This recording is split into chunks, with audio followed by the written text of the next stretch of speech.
नमस्कार, आप सबका स्वागत है न्यूज फ्रेम के बिहार झारखंड के बुलेटिन में। मैं हूं आशका पटेल। न्यूज फ्रेम का आगाज हुआ है आपकी आवाज को बुलंद करने के लिए, अन्याय के खिलाफ आवाज उठाने के लिए और हुक्मरानों तक आपकी आवाज पहुंचाने के लिए।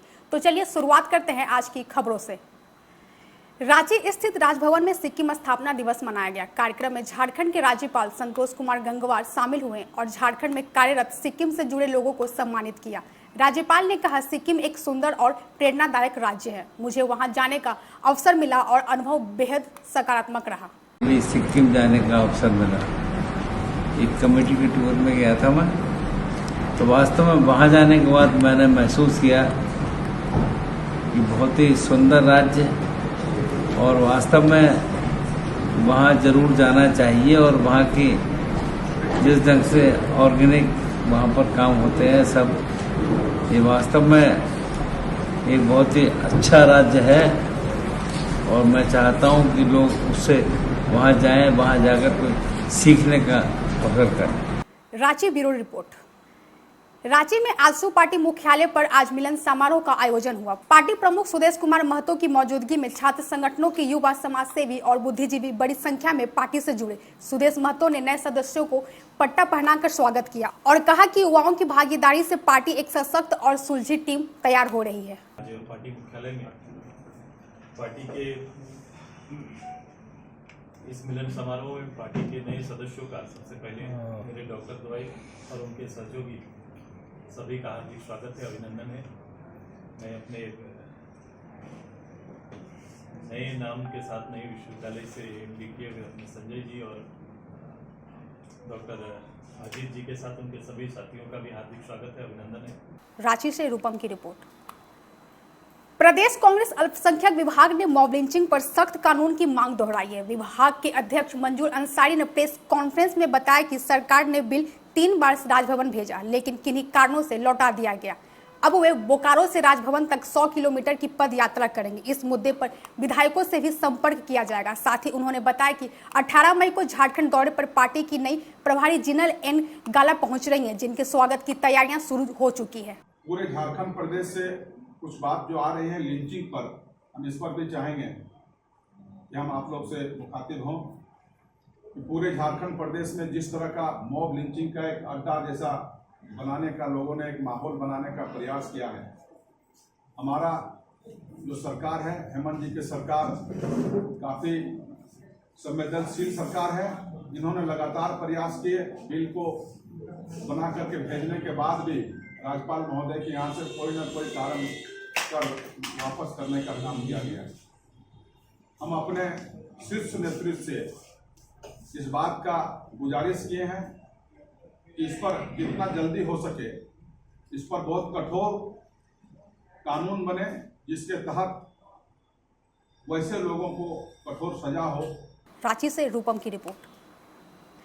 बेरों में SS+2 उच्च विद्यालय में अब भवन के अभाव में छात्रों का नामांकन नहीं रुकेगा। राज्य की कृषि, पशुपालन एवं सहकारिता मंत्री शिल्पी नेहा तिर्की ने 10 कमरे वाले भवन निर्माण योजना की सौगात छात्रों को दी है। विद्यालय प्रांगण में करीब 62 लाख रुपए की लागत से तैयार होने वाले भवन का शिलान्यास मंत्री शिल्पी नेहा तिर्की ने किया। में बहुत सारे बच्चों का अब ट्रैफिक बढ़ गया है, जिसके वजह से यहाँ पे बच्चों को बैठने में भी बहुत असुविधा होती थी। कुछ महीनों पहले हम लोगों ने यहाँ पे आके बैठक किया था और अपने ब्लॉक स्तर से, विधायकी स्तर से जो कार्य हो पाए, आवश्यकताएं थी, उनको हम लोगों ने पूरा किया था। मगर सरकार से मांग थी कि यहाँ पे एक 2 तल्ले का भवन बनाया जाए ताकि जो अतिरिक्त बच्चे हैं उनको बैठने के लिए सुविधा हो सके। गिरिडीह में नक्सलियों के खिलाफ चलाए जा रहे ऑपरेशन में सीआरपीएफ और जिला पुलिस को बड़ी सफलता मिली है। पारसनाथ की पहाड़ियों में सर्च ऑपरेशन के दौरान भारी मात्रा में हथियार और गोला बारूद बरामद किए गए। 154वीं बटालियन के कमांडेंट सुनील दत्त त्रिपाठी और एसपी डॉक्टर विमल कुमार को मिली खुफिया सूचना पर खोखरा थाना क्षेत्र के जंगलों में तलाशी अभियान चलाया गया, जहां सिंटेक्स टैंक से हथियारों का जखीरा बरामद हुआ। हजारीबाग के बरकट्ठा में एक अवैध नर्सिंग होम में इलाज के दौरान गर्भ में ही शिशु की मौत हो गई। पीड़ित खाको साव ने बरकट्ठा थाना में शिकायत दी। आरोप लगाया कि उनकी बहू अंजू देवी को गोरहट स्वास्थ्य केंद्र ले जाया गया था, लेकिन वहां से एएनएम ने बरकट्ठा बाजार रोड स्थित नाजनीम खातून के नर्सिंग होम भेजा, जहां यह हादसा हो गया। हजारीबाग से सुरेंद्र कुमार सिंह की रिपोर्ट। बिहार विधानसभा चुनाव को लेकर सभी राजनीतिक दल अपनी अपनी तैयारी में जुटे हैं। इसी सिलसिले में पटना में चिराग पासवान की पार्टी लोजपा रामविलास की प्रदेश कार्यकारिणी बैठक बुलाई गई। इस बैठक में पार्टी की तरफ से कई प्रस्ताव को पारित किया गया है। निजी क्षेत्र में अगर आरक्षण का प्रावधान होता है, जैसा कि आज के हमारे प्रदेश कार्यकारिणी की बैठक में प्रस्ताव पारित किया गया है, अगर सरकार इस पर विचार करती है तो आप समझ सकते हैं कि निजी क्षेत्रों में भी उन समाज के अंतिम पायदान के लोगों की उचित भागीदारी हो पाएगी जो आज तक नौकरी के लिए वंचित हैं, जिनके घर रोजगार का अभाव है, उनको भी समाज के मुख्य धारा में आने का एक अवसर मिलेगा। पटना से गौतम मयंक की रिपोर्ट। भागलपुर की बेटी खुशी यादव ने खेलो इंडिया यूथ गेम्स 2025 में 2000 मीटर स्टेपल चेंज में स्वर्ण पदक जीतकर न केवल अपने जिले बल्कि पूरे बिहार का नाम रोशन किया है। इस ऐतिहासिक उपलब्धि के बाद पूरे भागलपुर में खुशी की लहर दौड़ रही है। और हम यही कहना चाहते हैं कि हिम्मत नहीं हारना है। मेरा 2 साल इंजरी था और हम रिहैब में हो करके भी मेडल लाए।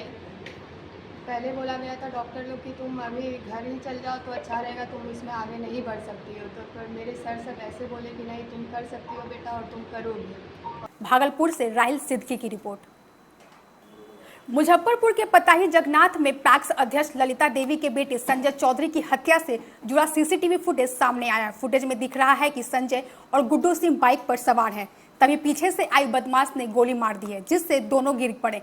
पुलिस सीसीटीवी के आधार पर जांच कर रही है और आसपास के अन्य फुटेज भी खंगाले जा रहे हैं। मुजफ्फरपुर से मणिभूषण शर्मा की रिपोर्ट।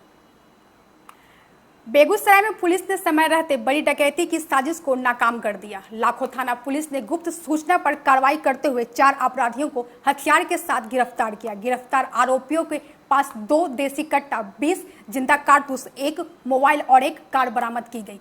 सदर डीएसपी सुबोध कुमार ने बताया कि अपराधी समस्तीपुर से आकर डकैती की फिराक में थे, जिन्हें लाखों थाना क्षेत्र में दबोच लिया गया। भगवानपुर रेलवे ढाला के समीप जैसे ही पहुंचे तो वहाँ देखे कि एक ओमनी गाड़ी से कुछ अपराधकर्मी जो है वो बैठ करके योजना बना रहे हैं। तत्पश्चात कुछ सभी व्यक्तियों को जब ओमनी से उतार करके तलाशी लिया गया तो उसमें से 2 देसी कट्टा, 20 कारतूस, 1 मोबाइल और 1 ओमनी गाड़ी बरामद की। इसी संदर्भ में यह काम दर्ज किया गया। बेगूसराय से दिनेश चौधरी की रिपोर्ट। अभी के लिए बस इतना ही। देश और दुनिया की सभी खबरों से अपडेट रहने के लिए हमारे YouTube चैनल को सब्सक्राइब करें, हमारे Facebook पेज को लाइक करें और अपना सुझाव कमेंट बॉक्स में जरूर लिखें।